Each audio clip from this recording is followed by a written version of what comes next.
പിന്നെ ശബരിമല പ്രശ്നമായിട്ടായിരുന്നു വലിയ കുഴപ്പം. ശബരിമല ഈരടി ഇല്ലേ, പേരടി ഈരടിയൊക്കെ നടത്തി. പോറ്റിയെ കയറ്റി. ആരാ കയറ്റിയെ? ഇപ്പൊ മനസ്സിലായി ആരാ കയറ്റിയെ? ആരാ സഖാക്കളാ കയറ്റിയെ?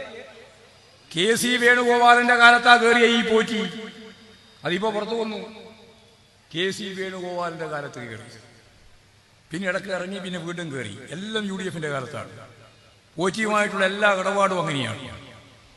പേരും കള്ളനാണ് പോറ്റി. നിങ്ങൾക്കെല്ലാം മനസ്സിലായില്ലേ? നമുക്കെല്ലാം മനസ്സിലായി.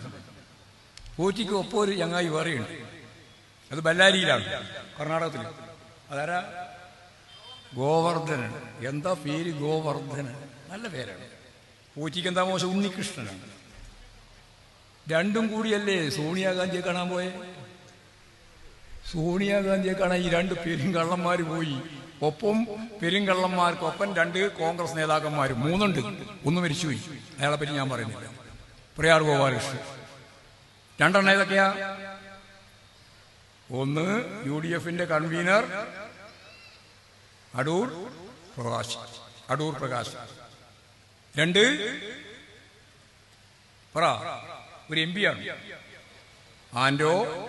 ആന്റണി, കോൺഗ്രസ് MP ആണ്. ഇന്ന് രാവിലെ അടൂർ പ്രകാശനെ SIT ചോദ്യം ചെയ്യാൻ വിളിച്ചു. നല്ലപോലെ ചോദ്യം ചെയ്തു. ചോദ്യം ചെയ്തപ്പോ എങ്ങനെയാണ്, എന്താ ചോദ്യം ചെയ്ത് നമുക്കറിയില്ലല്ലോ. എന്തിനാണ് സോണിയാഗാന്ധിയെ കാണാൻ പോയത്? ആരാ സോണിയാഗാന്ധിയെ കാണാൻ സൗകര്യപ്പെടുത്തിയത്? സാധാരണ രീതിയിൽ സാധിക്കുന്നതല്ലോ. കരുണാകരന് പണ്ട് സോണിയാഗാന്ധിയെ കാണാൻ പറ്റിയില്ല. എന്നിട്ട് ഈ പെരുങ്കള്ളന്മാർക്ക് കാണാൻ പറ്റി. കൈക്കല്ലെന്തോ കെട്ടിക്കൊടുക്കുന്നുണ്ട് ഒരു ഫോട്ടോയിൽ. എന്താ കൊടുത്തത് നമുക്കറിയില്ല. അന്വേഷിക്കട്ടെ, അന്വേഷിച്ച് വരുമ്പോൾ മനസ്സിലാവും. ഇതൊരു കാര്യം.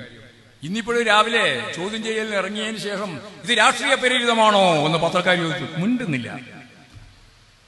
രാഷ്ട്രീയ പ്രേരിതമാണോ എന്നാണ് VD സതീശൻ പറയുന്നത്. പിടിക്കപ്പെട്ട അടൂർ പ്രകാശൻ മിണ്ടുന്നില്ല. മ്ലാനമാണ് എന്നാണ്, മ്ലാനവതനായിരുന്നു എന്നാണ്. നല്ലോണം കിട്ടിയിട്ടുണ്ടാവും ചോദ്യം. അതാ, വേറെ ഒന്നും കിട്ടാൻ സാധ്യതയില്ലല്ലോ, MP അല്ലേ. ചോദ്യം മറുപടി ഉണ്ടാവില്ല. അപ്പോ കൃത്യമായ നിലപാട് സ്വീകരിക്കാൻ SIT-ക്ക് സാധിക്കണം. VD സതീശൻ പറയുന്നത് SIT വളരെ പരിതാപകരമായ അവസ്ഥയിലാണ്, പക്ഷപാതപരമാണ്. കോടതി പറഞ്ഞു ഞങ്ങൾക്ക് നല്ല വിശ്വാസം. അപ്പോ പറഞ്ഞു ജാമ്യം കിട്ടിയിരിക്കുന്നു. അപ്പോ പറഞ്ഞു ജാമ്യം കിട്ടിയതുകൊണ്ടൊരു കുഴപ്പമില്ല. ഞാനല്ല കേട്ടോ, കോടതി. ഹൈക്കോടതിയുടെ 2 പേരടങ്ങുന്ന ഡിവിഷൻ ബെഞ്ച് അവർ പറഞ്ഞു SIT അന്വേഷണം ശരിയായ ദിശയിലാണ്, ഞങ്ങളുടെ കീഴിലാണ് അന്വേഷണം നടക്കുന്നത്. അപ്പോ VD സതീശൻ പറഞ്ഞു CBI അന്വേഷണം വേണം. കേൾക്കേണ്ട താമസം. നേരെ അതിന്റെ അനുയായി ആരാ? അനുയായി വേറെ ആരുമല്ല, രാജീവ് ചന്ദ്രശേഖരൻ. നേരെ കോടതി പോയി. അനുയായി കോടതി പോയി. പിന്നെ നമ്മൾ ക്ഷേത്ര സംരക്ഷണ സമിതിക്കാരും പോയി. ഒപ്പം വേറൊരു വിഭാഗം പോയി. അതാരാ? ഇതെല്ലാം പത്രത്തിൽ വന്നെയാണ്.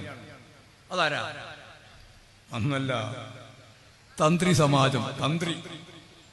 ഈ തന്ത്രി പെരുങ്കള്ളൻ ജയിലിൽ തന്നെയുണ്ട്.